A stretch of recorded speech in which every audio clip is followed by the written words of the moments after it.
Hello, Stephen Ostrowski here with Trimble. I'm going to show you how to use the new X7 and Field Link version 5.8 to scan and then lay out the high and low spots of those scans. What I'm doing now is actually just using the X7 like a total station and just establishing a node data setup, pointing it north. Then I will reference the ground as reference elevation 0. I could put it as anything, but I'm going to keep it at 0 just to make sure it makes sense in my head when I see the points. Then we'll go through a bit of the surface analysis. We won't be doing FFFL because my office floor is not 11 feet long to do those measurements. So we will just be using the surface analysis on that. So let me turn this around. I'm only doing this so it kind of makes sense of what I'm looking at. This will set it north. And then let's turn it back around real quick. I'm going to now point the laser at the floor. And take a reference elevation to 0.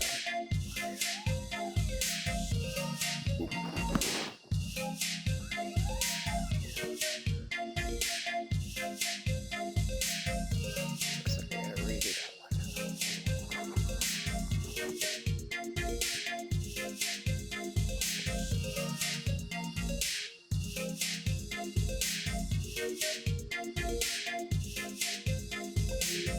And measure.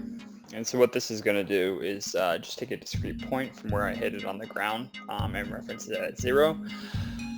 That will essentially put my node data set up in the right elevation. After that, I'm going to be able to scan. So that point and the points around it will come in near 0, hopefully. But I actually do live in a fairly old home, so no promises on it being completely flat. But we'll see that happen now when we scan. So I'm going to actually just put office on the layer function right here, just to make sure I know where it's at. And then I'm going to start scanning. This is all actually done with the T10 tablet. I'm using my PC just because it makes it easier to just share that data on a video call. But you'd be using this to actually share everything else through it.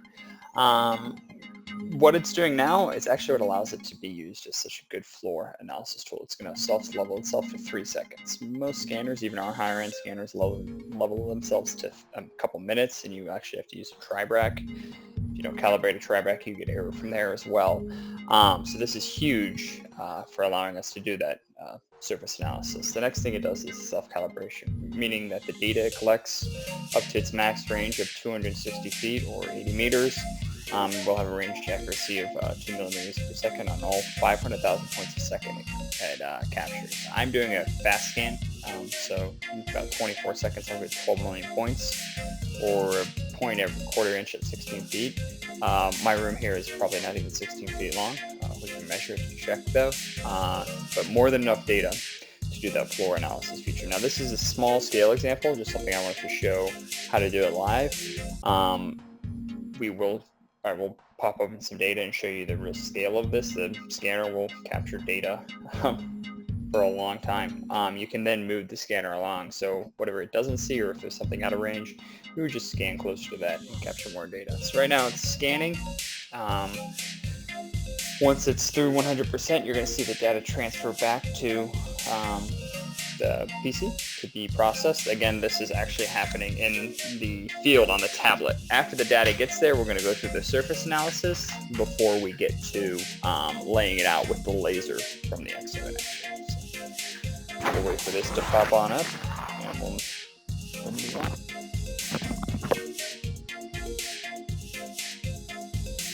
So once that's done, you'll see it go down, the scan will transfer, and then import.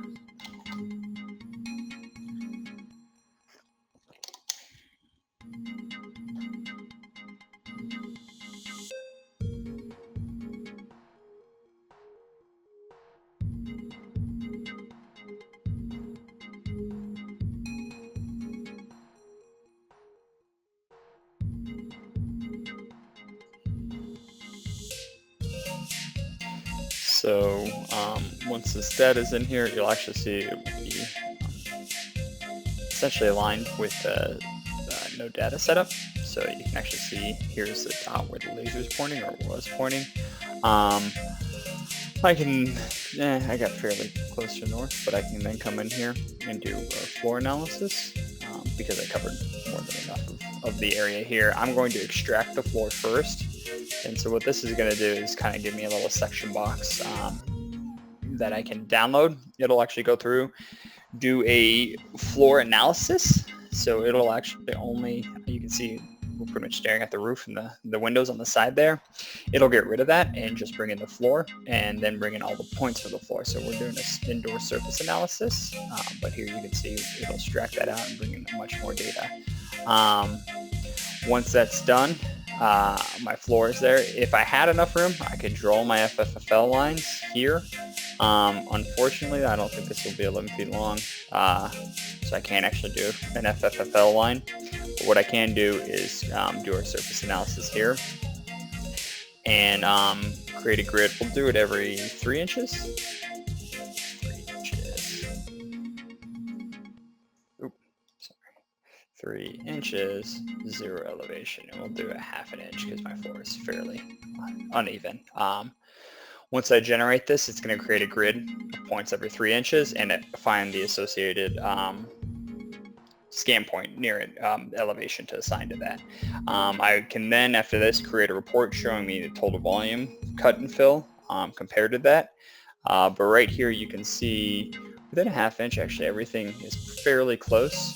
So if I zoom in here, you can see we're all within a 1/2 inch of the 0 here, which actually is better than what I've seen before on my floor. But you can see where I have a little tablet here in the middle. It is high, so I can actually select that and then aim to those high and low spots, and the laser will move and point to that. And I'm going to move my camera to hopefully show you this with that in real time. So you're able to scan and then point to high and low spots in a matter of minutes, a couple of minutes there actually. I can create a full set of these points and then lay them out. Obviously 2 inches is too small, but for this example it works. Generally you're going to do a couple feet in between grid spacing. And you can lay these out with the RTS with the 8x7 laser pointer, or with your 986 if you're out kind of in the open. I can also create a report here which will show me the total cut and fill of this area. So it looks like it's going to be a little bit of cut with that tablet and with the floor near the door over there. So once that report's done, I can share that. I can also come back and rerun this analysis. So here's that report showing me 0 low volume, but a little bit of higher cut, or a little high volume, just a little bit, not much. And then if I create these points will be TFL points, meaning I can export them out to be laid out by something else as well, or just zoom in and look at their elevations like you see here. So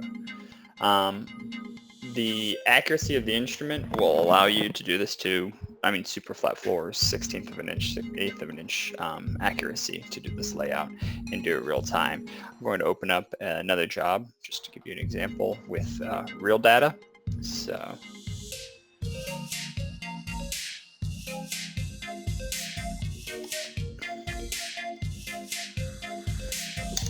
this is actually data from Local 404. They did a super flat pour here in February 2021. They were just kind of keeping the third years busy and doing a competition on who could lay the flattest floor with a manual pull. So we were able to get there, scan, model it like you see here on the outside very quickly using SketchUp, but then scan before they did the form work while they were pouring the aggregate, and then actually when they had wet concrete. So and then obviously when it was flat, to do that comparison, I can actually jump in here and show you the different times. So here is obviously flat work, or when it was flat, coming through. I think 5 is when it is being wet, so I can actually see the deviations when it's wet and pliable to move. And then I can come to here when they're actually laying the formwork to make sure that's good, as well as look at when the aggregate was just poured. So this is all the station view of the data. I can turn all these scans back on if I want to. But for the analysis to really make sense, because these were kind of progression scanning, I will turn off the other scan visibility so that I can do a floor flatness analysis here. So we'll just do one, which is the super flat floor, and then I can come into the floor analysis feature and actually see what was extracted here and see the lines that were drawn as well. So here I've already drawn some lines. I can edit this and cancel it, delete it, and draw another one actually. So this line 4 is a 4383. One of the big advantages we have is, or what scanning has, we compared this to a dipstick and matched very well, but obviously with the dipstick you don't know where that's sampled from, and that 80-40 line, depending on where you sample, will have different values if you move over. So that was actually pretty good. It must have been exactly the same line. But if I move over 6 inches, I will get pretty significant different answers for the 40-80 that we are seeing. And so we compared very well with the dipstick. That's why we had these markings on the ground so that we could match them. And we have found very good success there for this FFFL analysis. Again, I think one of the bigger strengths we have is actually laying out when the concrete is green or pliable. So the FFFL is great. I can come in here and put in my my values, but I think I'm actually really excited about doing it live when the concrete's still wet, so you can catch these problems before they're there. Obviously having the FFFL before the independent testing lab comes is valuable as well. Just laying it out is going to be kind of open it up for every floor, not just your super flat floors. So here's your FFFL showing pass and fail of that. Let's see what the average is, 70-80. So very, very good floor. I could go into cut fill, but it's going to be so precise that it's not really going to show much. So what I'm going to show instead is actually an inspection compared to that model we created. This is actually an analysis we did, or I did to the flat work. So here you can see this is the wet concrete. If I change this to 1 inch, it should show me, we'll actually go a little bit smaller, we'll go to 0.5 an inch. You'll see the deviations of that kind of higher concrete over to the right. If I bump back to what I did an analysis with the finished floor, I can actually see at the same deviation percentage how close it really is. So finished floor, you can see it is much smaller than what we saw in the wet concrete here. As they smoothed it out, obviously they were able to catch that. We were able to point it out with the laser, but honestly a lot of the finishing work was able to go through and do that. We were also able to look at formwork to make sure it was lining up with essentially elevation of where the formwork should be, and even aggregate. So you can see here compared to finished floor, this is showing you there's kind of a mound in the middle so that the bulkhead could be finished there, so it kind of mounts up and goes down, exactly what they were looking for, and very smooth, about 2 to 4 inches below finished floor. So they're going for a 3-inch slab. Let's go back through the floor analysis and we'll see if we can do some layout as well.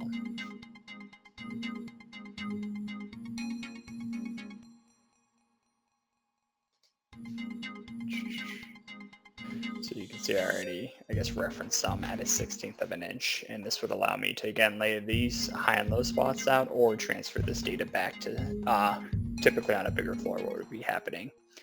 Let's see if we can open one more data set. If we can, we'll call it a day.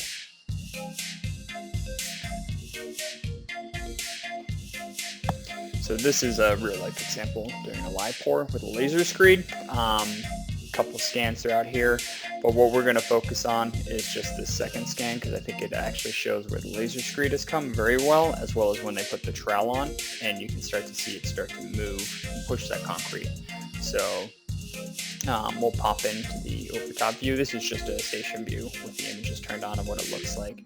If I move into the floor analysis feature again, and then onto the floor, you can see it in color, and get a good view of where it's happening here, but I can actually move into elevation as well here to start to see that, where it's pushing and where it's not pushing. So here you can start to see the concrete mounding.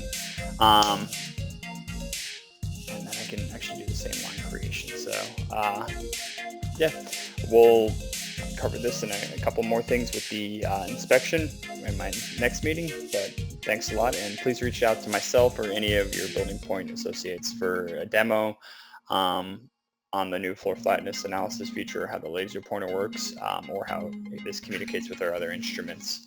Thank you.